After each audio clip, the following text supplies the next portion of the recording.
This happened to me last winter, and even now, months later, I still sleep with the lights on more often than I want to admit. I'm in my final year of college, and at the time, I rented an old, narrow house with 2 friends just off campus. It wasn't anything special, peeling paint, uneven floors, the kind of place where the walls creaked, even when no one was walking, but it was cheap, and it was ours. We left for spring break thinking nothing of it. When we came back, the front door was ajar, and something about the way it hung open felt wrong, like a mouth frozen mid-breath. At first, it looked like a standard break-in, a laptop missing, the old game console gone, cash taken from a place no stranger should have known about. We stood there in silence, luggage still in our hands, listening to the house settle around us. Someone had been inside. Not just inside, but comfortable enough to rummage. The couches were overturned, books pulled from shelves, drawers dumped onto the floor as if the mess itself had been the point. We should have called the police immediately. Instead, we crept through our own home like guests afraid of overstaying their welcome. We didn't sleep there that night. We stayed at a motel that smelled faintly of bleach and wet carpet. And I remember thinking how ridiculous it was that a place like that felt safer than our own beds. The next day, friends helped us clean. By evening, the house looked mostly normal again. Mostly, when you know someone has violated a space, normal is only a surface illusion. Underneath it, everything feels thin. That was when we started noticing the smaller things. A kitchen appliance missing, a book I loved but never read twice, and then the photo, a framed picture of the 3 of us from the year before, sunburnt and smiling in swimsuits, gone from the shelf where it had always been. I hadn't even wanted it displayed. It had always made me uneasy in a way I couldn't explain. Seeing the empty space where it had been made, my stomach knot. It didn't feel random. It felt cozy.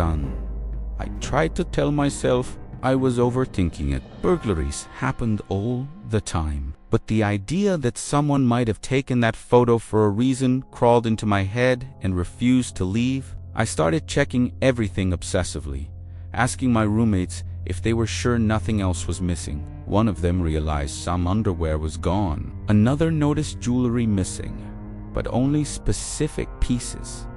My room, somehow, seemed untouched. That should have comforted me. Instead, it made me uneasy when I learned how easily my bedroom lock could be opened from the outside. That night, I lay awake, staring at the ceiling, replaying the day over and over. That's when I saw it on my dresser. A pen I didn't recognize. It looked cheap, the kind businesses give away. I picked it up. It didn't write. I threw it away and told myself to stop being paranoid. But I couldn't sleep. Something about that pen gnawed at me. I sat up and scanned my room slowly, as if seeing it for the first time. My eyes landed on a stuffed bear on my shelf. I didn't remember buying it.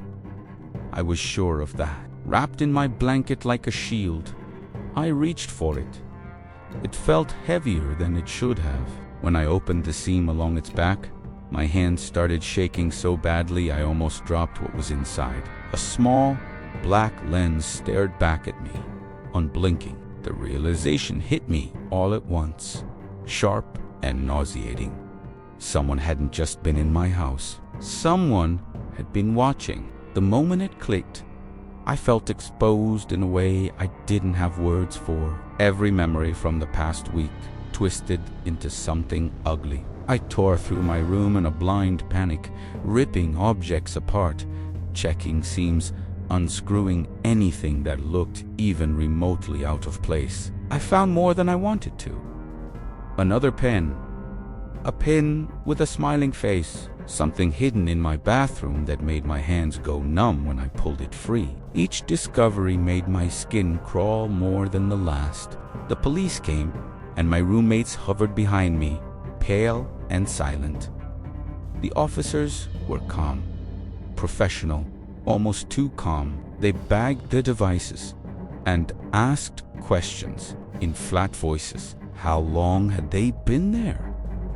Did we recognize them? Had we noticed anything strange before the break-in? I wanted to scream that everything felt strange now, that nothing felt real. Instead, I answered mechanically and watched them dismantle my room piece by piece. What haunted me most was what they couldn't do. The cameras were wireless, cheap, disposable. There was no easy way to trace where the feed went. No guarantee that whoever had placed them wasn't still nearby, watching from somewhere just out of reach. The idea settled in my chest like a weight. Someone had been close enough to install them, close enough to return if they wanted to. We didn't stay in the house. After that, we bounced between friends' couches, coming back only in daylight to search again and again for anything we might have missed. Each time, the house felt quieter, as if it were holding its breath. I became hyper-aware of every sound, every flicker of movement in the corner of my eye. Even safe places began to feel staged, like sets waiting for an unseen audience. At night, I replayed the same thoughts until dawn. How long had they watched? Had they been there while I slept? The facelessness of it was the worst part. There was no voice to remember, no face to picture, just the certainty that someone had known me intimately without my consent, that they had memorized my habits, my vulnerabilities, the moments I thought were private. What still terrifies me is how ordinary it all was. The devices weren't sophisticated.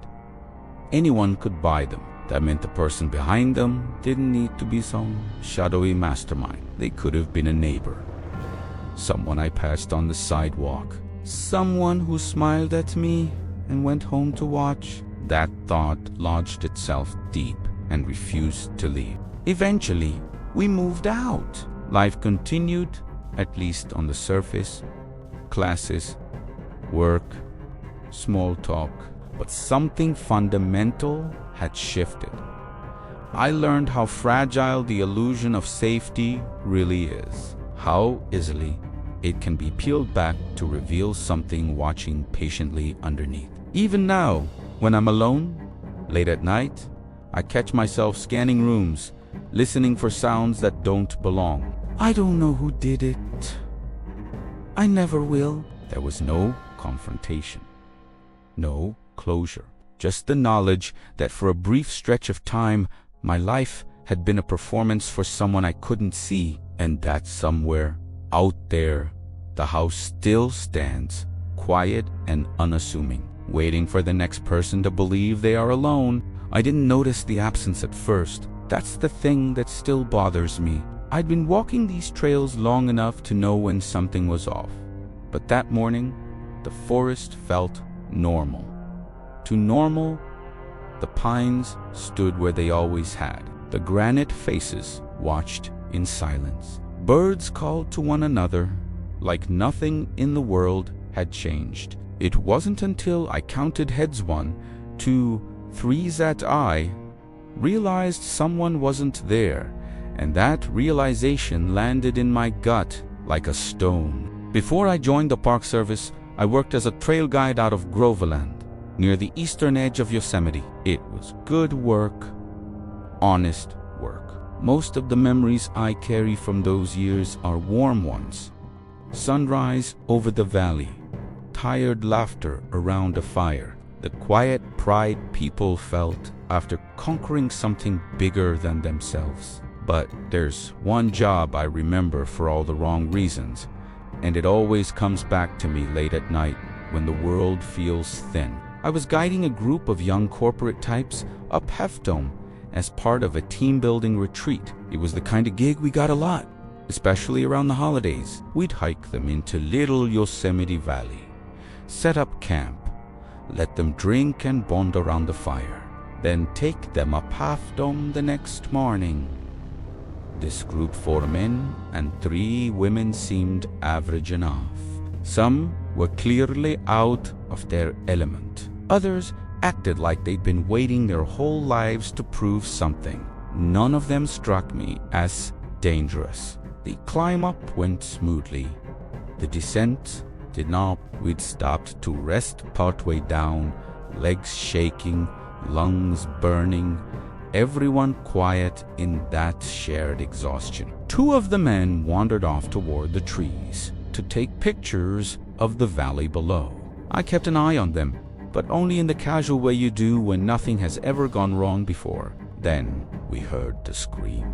It tore through the forest, raw and wrong, echoing off stone in a way that made it hard to tell where it came from. A second later, one of the men came running back. "He's Fasipali," his eyes too wide. He could barely get the words out. He said his friend had been standing near the edge, lining up a shot, when he slipped and fell. I knew how bad it was before I saw it. Experience teaches you that. But when I reached the slope and looked down, it was worse than anything my imagination had prepared me for. The man lay far below, at the bottom of a steep, jagged descent. Not a clean cliff, but a cruel tumble of rock and scrub that had clearly taken its time with him.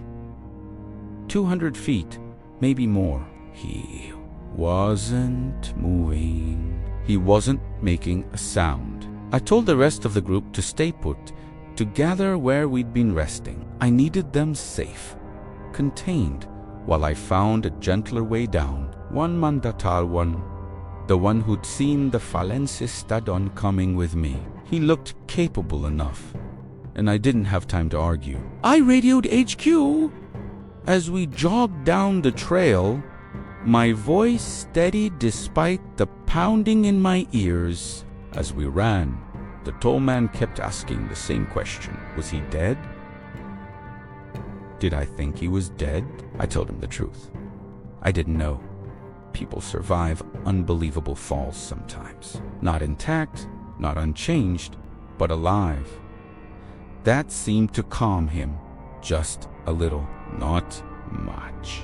We found a place where the slope eased, scrambled down carefully, every step a calculation. When we reached the bottom and circled back, the sight nearly drove the air from my lungs. The man's body was broken in ways that didn't look real. His face was scraped raw, his limbs bent wrong, but when I checked his pulse, it was there, weak, frantic, but there. I called it in, alive. For now, the good news came chained to bad news. He wouldn't stay that way long without help. All we could do was what little first aid we knew and wait. The forest closed in around us. As we waited, its silence heavy, pressing. The tall man talked, non-stop. At first, he spoke to the injured man, urging him to hang on. Then his words shifted. He started explaining, repeating, saying how it wasn't his fault, how the man had just slipped. The way he said it felt wrong, like he wasn't trying to convince me or his friend, but something unseen, something listening from the trees. I ignored it. I had my eyes on the horizon, my ears straining for engines, rotors, anything. When the ATVs finally came into view, relief hit me so hard my knees almost buckled. The Rangers moved fast, professional, fearless. The helicopter followed, thundering overhead like an answered prayer. They took him away, and just like that, the worst of it was over. Or so I thought. Back at Campi, others were shattered. Quiet tears, hollow stares.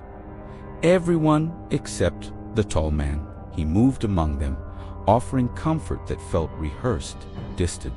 He repeated again and again that it wasn't his fault, that there was nothing he could have done. That was when the absence I'd felt that morning finally took shape. Not just a missing man, but something else. Something human-shaped, wearing a face that didn't quite belong. The realization came to me slowly, like a pressure behind the eyes. It wasn't a single moment of clarity, but a creeping certainty that settled in after everything was supposed to be finished. Long after the campfire burned down, long after the group was driven out of the valley, I lay awake that night with the sense that I'd overlooked something vital, and that whatever it was had been standing right in front of me the entire time. Everyone processes trauma differently.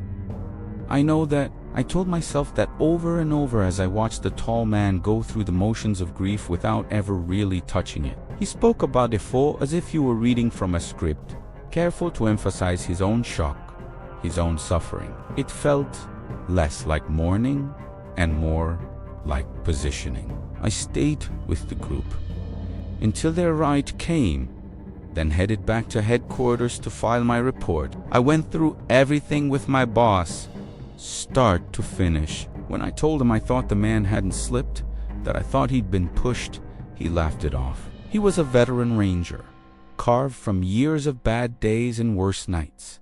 To him, suspicion without proof was just noise. He stopped laughing when I told him about the night before the hike. Around the campfire, after the stories and drinks, the tall man and the injured man had wandered off together. I'd told them not to go far. They didn't listen. After a while, I went looking for them. I couldn't see them, but I could hear them. Their voices were low, tense, sharp around the edges. An argument barely contained. I remember one line clearly. "You want me out of the way?" One of them said the words cut through the dark. The other replied in a calm, soothing tone I couldn't quite make out. When I called out, they came back quickly, smiling, apologetic. I'd written it off as business stress. I didn't understand then how literal out of the way could be. A few weeks later, 2 detectives came to see me. They asked their questions carefully, methodically. When they asked if I'd noticed anything strange before the accident, I told them everything. When I mentioned that argument, they exchanged a look that made my skin crawl. They told me the injured man was alive, but in a coma, unable to speak for himself. That's when the unease crystallized into something sharper. The tall man's behavior wasn't just off, it was hollow, like there was nothing behind it. No guilt, no fear, just a smooth, practiced emptiness where a person should have been. I don't know what happened after that. I don't know if charges were filed or if the man ever woke up. But sometimes, when I'm out on the trail late in the evening, I think about faces, about how easily they can be worn, about how the wilderness doesn't create monsters so much as it reveals them. And I wonder if what I saw that day wasn't a man trying to escape blame, but something older. Something that learned long ago how to look human enough to pass. Something faceless, borrowing expressions, mimicking concern, waiting patiently for the next edge. I realized something was wrong the moment my daughter stopped screaming. Silence fell over the porch like a held breath. And when I looked up from the driver's seat, I saw her standing in the doorway of the cabin, frozen, staring inward at something she couldn't name. We had driven 6 hours to escape the city, to rinse the noise and fear from our bones. And already the woods were giving something back. A few years ago, in the middle of the 2010s, crime in our city had spiked so sharply it felt like the streets themselves were watching us. My wife and I agreed we needed to leave just for a week. When my old friend Derek offered us his hunting lodge near the base of the Tetons for Thanksgiving, it felt like mercy. No neighbors close by, no reception, just trees, water, and quiet. The drive was exhausting. Our youngest needed constant stops. The older 2 fought, and by the time we reached the gravel road leading to the cabin, my nerves were frayed thin. Still, when the place came into dark wood, wide porch, forest pressing in on all sides, I felt relief. This wasn't our first visit. It should have been familiar. The kids rushed ahead. I was halfway out of the car when my eldest came running back, pale and shaking. She told me there was someone inside. Not a sound, not a voice, just a presence sitting where it didn't belong. I thought she was mistaken until I stepped inside myself. The living room was dim, curtains half drawn. A man sat on the couch, relaxed, legs spread, a beer dangling from his hand. Empty bottles littered the floor. He wore only underwear. His face, though, refused to settle in my vision. I could see the shape of a head, the movement of a mouth when he laughed, but no features stayed fixed. It was like my eyes slid off him. I demanded to know who he was. My children stood rigid behind me. Anebal Tumovi. The man stood, hands raised, laughing softly, as if we'd interrupted a joke. He introduced himself as Blake, said he was a friend of Derek's, said Derek told him the cabin would be empty. His voice was pleasant, almost warm, but listening to it made my stomach twist. The explanation was neat, almost rehearsed. Divorce, needing space, a simple misunderstanding. I wanted to throw him out immediately, but he offered to leave on his own, just needed a couple hours to pack. Against my better judgment, I agreed. We drove to the nearby town to wait it out and called Derek.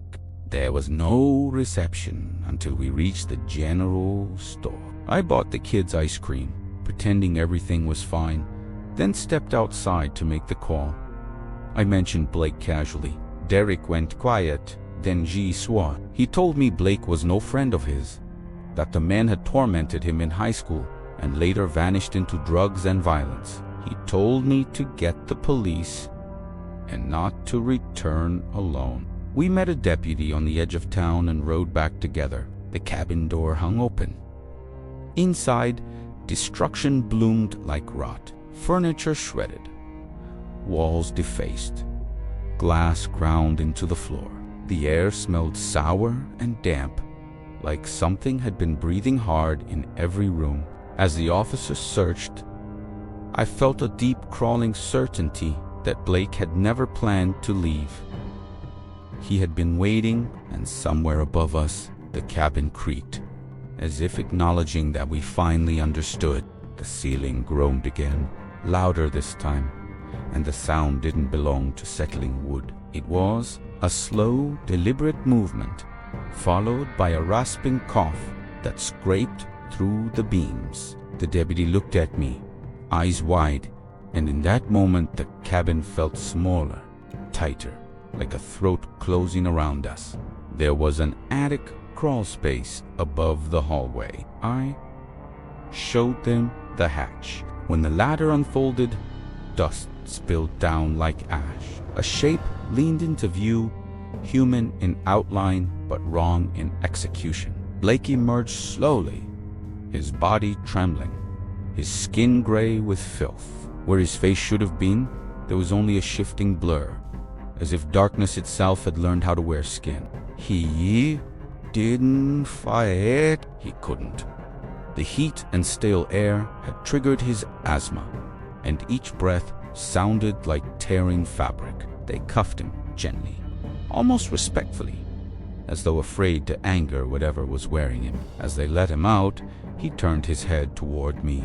I felt him look, even without eyes, and the sensation followed me like a fingerprint pressed into my thoughts. More officers arrived. I rode back to town in silence, my hands shaking. My wife and children stayed at a hotel that night, safe, laughing nervously as if laughter could seal the cracks. Derek came up the next day to assess the damage. He was calmer than I expected, as if some part of him had always known this would happen. The most disturbing discovery came last. In the guest bedroom, officers found rope, duct tape, a hatchet, and a handgun laid out with care, not hidden.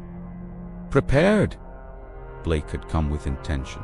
even if he pretended otherwise. There were marks on the walls too, shallow scratches that didn't form words, only repeating arcs, as if someone had been practicing the motion of erasing themselves. Blake was charged and taken away, but the relief never settled. At night, in the hotel, I dreamed of faces smoothing over, of voices speaking without mouths. I dreamed of the attic pressing down, closer and closer, until there was no room left to breathe. We salvaged what we could and left early. Thanksgiving passed quietly. Life resumed. Yet sometimes, Lachiachinai, I think about how easily we trusted the shape of a man, how something empty sat among my children, smiling, waiting.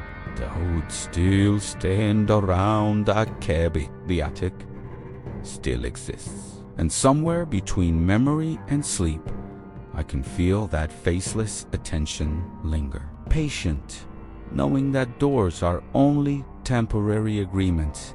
The night air down south has a way of pressing in on you, thick and wet, like it wants inside your lungs.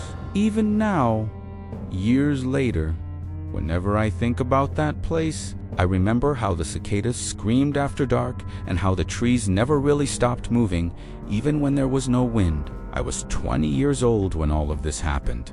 Still in college, still thinking the world made sense if you followed the rules. I worked as a trail guide in a nature reserve that sat far from anything resembling a real town. My job was simple: take people out, show them the beauty, and make sure they came back alive.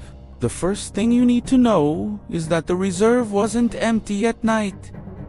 It just pretended to be. During the day, it was families, school groups, the occasional couple looking for something authentic.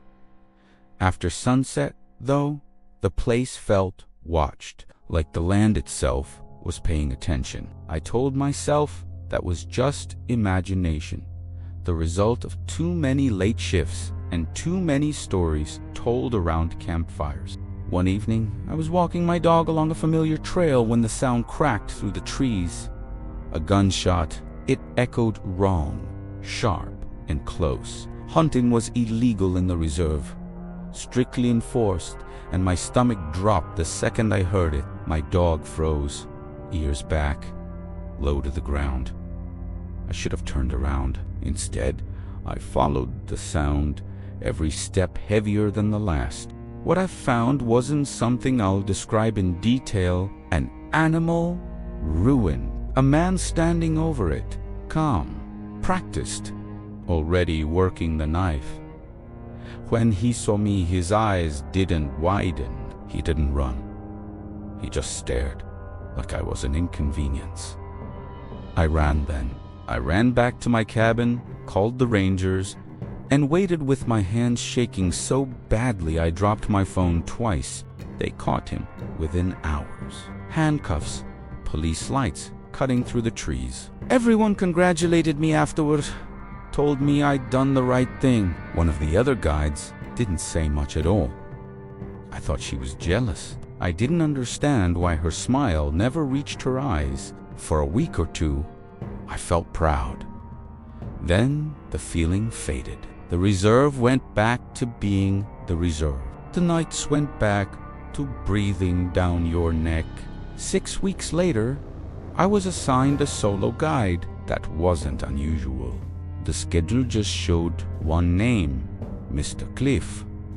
When I asked about him, I was told he was in his 50s, a locus scouting locations for a photography project. That sounded harmless enough. Easy, even. He arrived late morning, polite, soft-spoken. He told me Cliff was his first name and apologized for walking slowly. He said he used to be a trucker, that an injury had slowed him down, that his kids worried. He laughed when he said it, like it was nothing. We planned a 4-hour route out and back and started down the trail just before 11.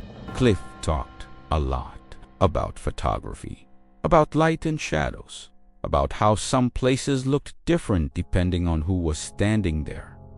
He asked me about school, about my family. When he apologized for all the questions, saying he didn't get to talk to people much anymore, I told him it was fine. It was my job, after all. He smiled, wide and warm. About an hour and a half in, near the rise that marked our turnaround point, the conversation shifted. I asked where his family was from, casually, the way you do when the silence stretches too long. He stopped walking and looked at me with an expression I hadn't seen yet.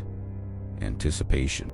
"I was hoping you'd ask," he said. He suggested we wait until we reached the top so we could sit and talk properly. I didn't think anything of it. The forest felt quiet in a way that made my skin prickle, but it always did up there. At the top, when we stopped to catch our breath, his voice changed. The friendliness drained out of it, replaced by something flatter, older. He told me his family had been there for generations, longer than the maps admitted, longer than the laws. He talked about survival, about learning to fight, to hunt, to take what the land offered and what it refused. I tried to respond politely, but when I said I understood why his family was proud, he smiled without warmth and said, "I don't think you do, but you will." He pointed to a distant hill and asked if I knew its name. I didn't.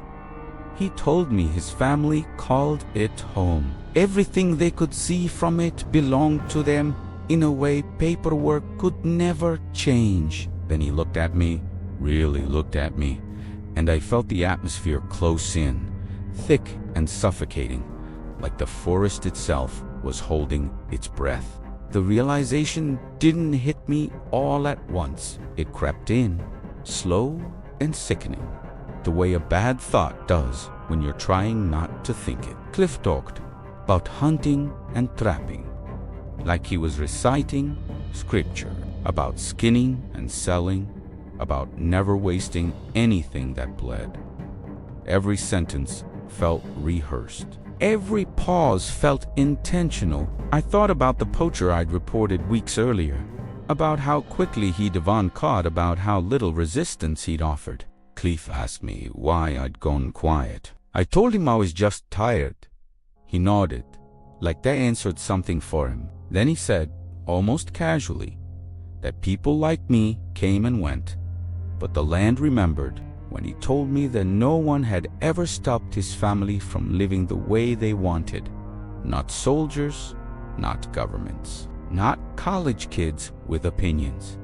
My stomach dropped. I turned to argue, to tell him he was wrong, and that's when I saw the gun in his hand. He hadn't drawn it suddenly. It was just there, like it had always been there, and I'd only just noticed. I ran. Or tried to. He told me to stop, and my legs locked up like they belonged to someone else. When he told me to kneel, I did. I don't remember deciding to. I remember my body obeying. I remember sobbing, apologizing, saying I didn't know over and over, because in that moment, everything fit together. The poacher wasn't alone. Cliff wasn't alone. I heard metal slide against metal. The sound cut through me, sharper than the gunshot weeks before. I remembered my coworker's tight smile, her silence. I wondered if she'd been warned too, if she'd stood where I was standing and chosen fear over honesty. Cliff came up behind me. I felt the cold press of the gun against the back of my head. My thoughts collapsed down to one thing: my mother's face. He said something about this being what happened to people who didn't mind their own business. Then he pulled the trigger. There was a click. Not a bang, just a hollow mechanical sound. My body betrayed me completely. When nothing happened, I still couldn't move. I thought the gun had jammed, that the real shot was coming any second. I waited for it. Breath shallow, muscles locked. Cliff laughed. He told me his father had told him not to kill me, that it would bring attention they didn't want, but he needed me to understand. If I ever reported anything again, if I ever tried to interfere, they wouldn't pretend next time. He left me there, curled in the dirt, the forest slowly exhaling around me. I don't know how long I stayed like that. Hours, maybe. When I finally made it back, I couldn't drive. Someone called the police. They searched. They found nothing. The man I'd helped arrest refused to talk, even when offered a deal. I quit the next day.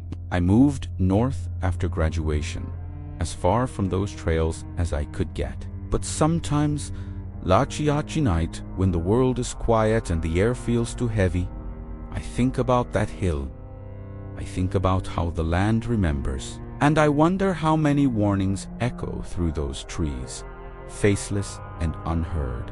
The night smelled wrong long before anything happened, as if the air itself had been left out to rot. I noticed it while walking home from work, the heat still clinging to the pavement. The town quiet in that uneasy way it gets after dinner, but before sleep. I was in my 20s then, living alone, and my car was in the shop, so I took the long route on foot, telling myself it was harmless. Coastal towns always carried old scents, brine and rust and old nets drying in the dark.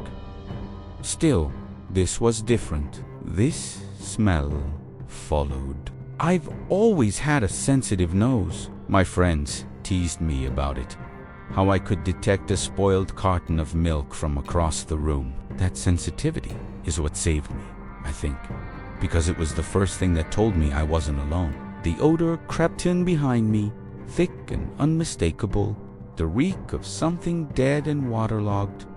Fish, yes, but not fresh fish or market fish. This was the smell of neglect, of decay that had been allowed to fester. At first, I blamed the neighborhood. Fishing paid most of the bills in town, and sometimes the wind carried the docks farther inland than usual. But I'd chosen my apartment carefully, far from the harbor, precisely because I couldn't stand that smell. As I walked, the scent stayed with me, pacing my steps. When I slowed, it lingered. When I stopped, it pooled around me, heavy and intimate. I ducked into an alcove and pretended to check my phone, my heart beginning to thud with a dull, primitive warning. That's when I saw him, about 30 feet back, standing in the streetlight, esse sickly glow. He wasn't moving much, just swaying slightly, as though the ground itself was unsteady. When I stopped, he stopped too, bending awkwardly to fuss with his shoe. The timing was too precise to be coincidence. I tested it again, walking, stopping, starting. Each time, he mirrored me. He wore a long waterproof coat despite the heat, dark and slick, and carried a large fabric bag that sagged with weight. A darker stain spread along the bottom of it, and I knew without looking that the smell came from there. I refused to imagine what else might be inside. I told myself he was just a fisherman heading home. That fear was making me dramatic. Fear, however, doesn't usually follow instructions. By the time I reached my building, panic had tightened into something sharp and cold. I didn't want him to know where I lived, but there was nowhere else to go. I chose speed over subtlety, unlocked the door, and slipped inside, locking it behind me with shaking hands. From behind the curtain, I watched him linger outside, head tilted, body angled as if listening for something I couldn't hear. Then he shuffled away, leaving only the smell clinging faintly to the doorway. I told the superintendent the next day. He laughed it off gently, promised me no strange men were wandering the halls, and I let myself believe him. Days passed. I walked home carefully, alert, but the memory dulled, becoming something I could joke about. Then one night, well past midnight, I woke up suddenly, heart racing. The apartment felt occupied in a way I couldn't explain, like a held breath waiting to be released. I lay still, listening. Silence.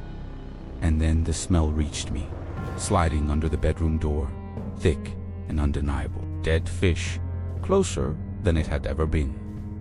Inside, the realization came fully formed and merciless. Someone was in my apartment, and whatever it was had brought the smell with it. I lay there for a moment too long, staring into the dark, my mind scrambling for excuses that wouldn't hold. I lived alone. I locked my doors. There was no reason for that odor to be there, blooming in the air like a bruise. A faint sound carried from the living room, a clatter, then a low mutter that never quite resolved into words. My breath sounded too loud in my ears. I reached for the baseball bat I'd started keeping by the bed after that walk home, my fingers slick with sweat. I moved slowly, each step careful, as though the floor might betray me if I trusted it too much. The front door hung open, wood splintered around the latch, as if it had been pried apart by something patient and persistent. In the center of the room stood a shape holding that same sagging bag. It didn't move at first. The smell was overwhelming now, a physical presence that made my eyes water. I had no clear plan, only the certainty that my phone was across the room, past it.